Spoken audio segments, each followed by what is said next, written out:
कथक में ही एक बहुत ख़ास बात है कि जिसके अंदर बग़ैर पद के, बग़ैर शब्द के पूरी कथा दिखाई जाती है, जिसमें कृष्ण की भी, राम की भी, शिव की भी, और केवल लय की बीट्स के ऊपर, ताल के ऊपर अलग अलग भूमिकाएं अपने अंगों से, कभी राम, कभी कृष्णा, कभी शिवा इत्यादि, कभी पार्वती, तो कभी राधा, सभी के भूमिकाएं बगैर पद के, बगैर गाने के, केवल लहरे पे की जाती हैं। ये सिर्फ कथक में ही खास है।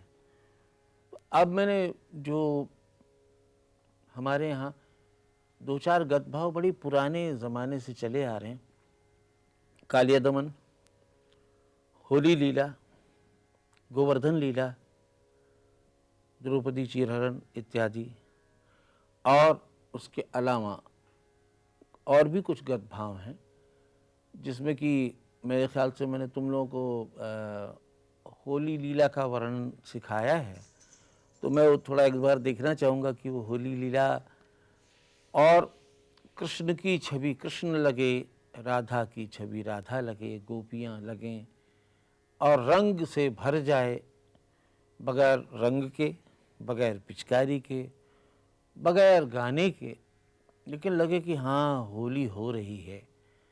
तो ये होली भगवान कृष्ण भी खेले थे और आज भी हम लोग मनाते हैं, लेकिन पहले की होली में बड़ा प्रेम, बड़ा आनंद, बड़ा रंगारंग, यानी सब एक से एक दूसरे के रंग में सन जाया करते थे। अब उतनी अच्छी होली तो नहीं होती, लेकिन होली अभी भी है। तो मैं चाहूँगा कि अब तुम लोग हमें कृष्ण की याद दिला दो और राधा की, गोपियों की, कि कैसे ब्रज में होली हुई थी। तो अब मैं सोचता हूँ कि होली की गतभाव देखी जाए, ज़रा उसके हिसाब से नगमा भी बजे और ज़रा आप लोग देखिए। धा कृतिन धाक धी धी ना धा तिन तिन ना तक धनक तक धा धन धा धा।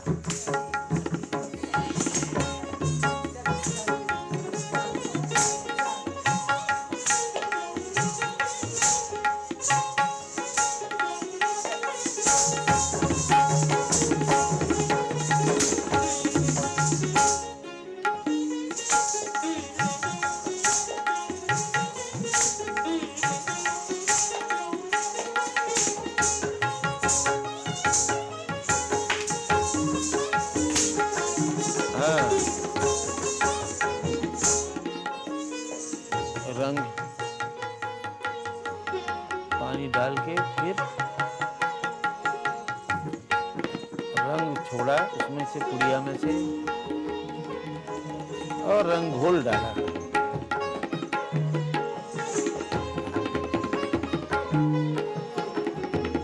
रंग देखा बहुत अच्छा।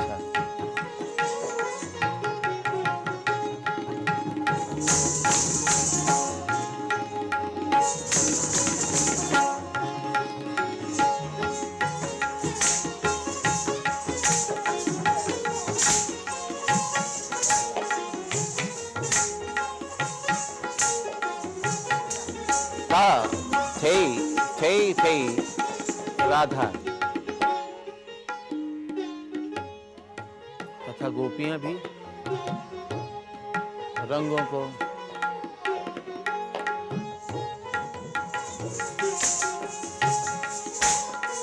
चल दी गोपियां।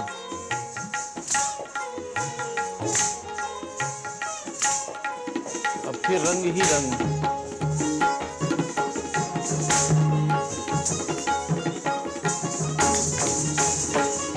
पिचकारी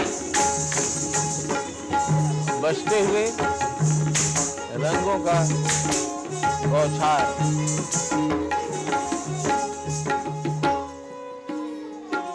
कृष्ण ने पकड़ा, मुंह पे रंग मला, सखी बची 1 2 ता थई ता ता।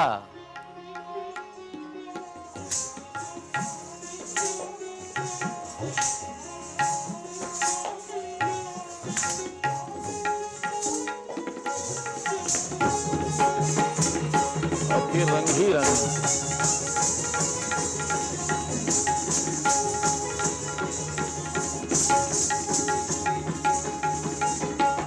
दधा धेन दधा धा धेन दधा।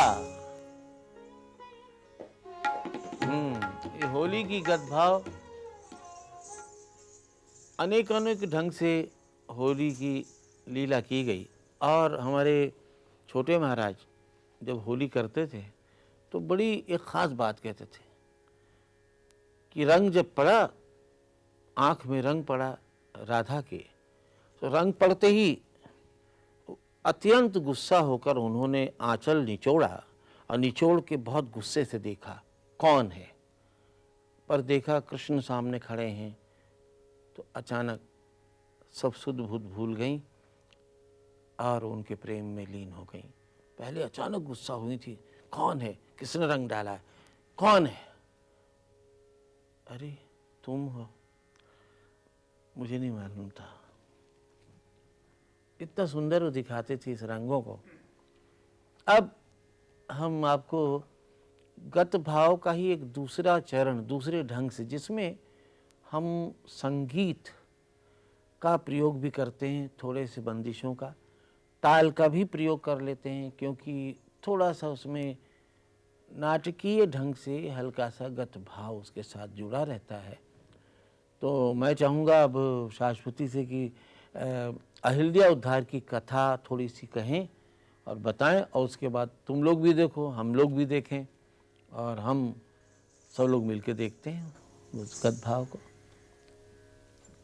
अहिल्या उद्धार वैसे तो पढ़े ही हो तुम लोग, पर इस गत भाव में विशेषकर जो हर क्लासिकल नृत्य शैली का एक अहम हिस्सा है एकांगी अभिनय, जिसमें कि बिना वेशभूषा को चेंज किए हम लोग कभी पुरुष कैरेक्टर, कभी पुरुष में भी विगरस कैरेक्टर, विलन कैरेक्टर, या कभी सॉफ्ट ईश्वर का रूप, कोई जेंटल कैरेक्टर, ये सब चेंजेस आप लोग महाराज जी को देखते ही रहते हो। बस उन्हीं की बताई हुई एक छोटी सी है, नृत्य रूपक जैसी है। अहिल्या बहुत सुंदर थी, गौतम मुनि की पत्नी, और उनको एक बार भगवान इंद्र देखते हैं और बहुत उन पर आसक्त हो जाते हैं। किस तरह से उनको पा सकते हैं उसकी वो बड़ी योजनाएं बनाते हैं।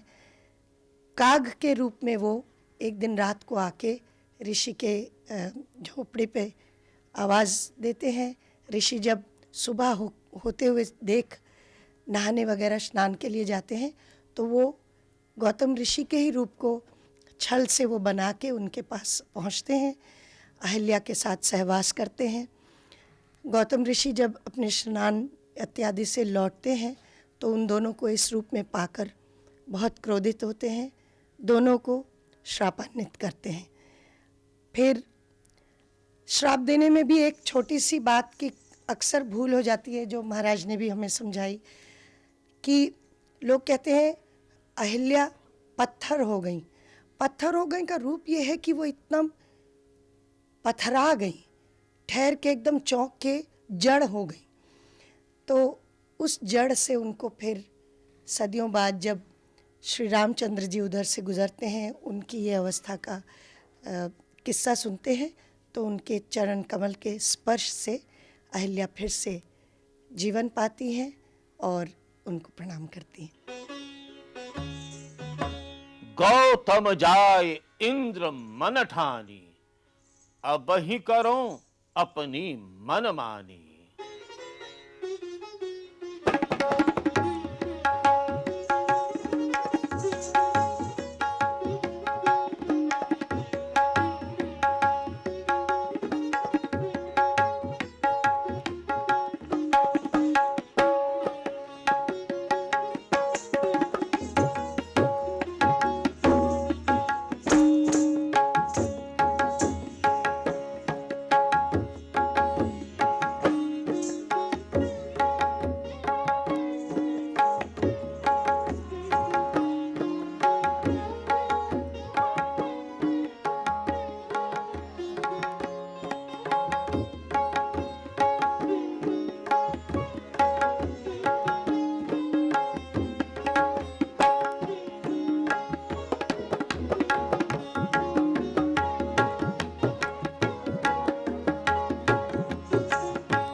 प्रभु देखी, पूछा मुनि शिला प्रभु देखी, सकल कथा मुनि कही बिसेखी। गौतम नारी शापवश उपल देह धरु धीर, चरण कमल रज चाहती, कृपा करहु रघुवीर।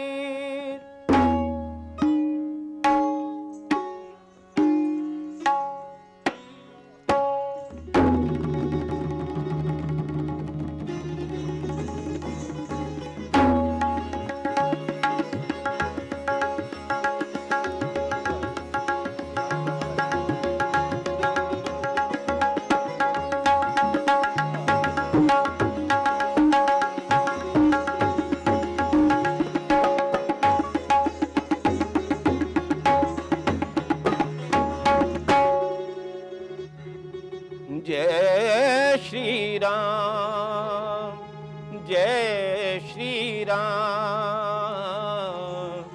जय Shri Ram.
yeah, yeah, yeah.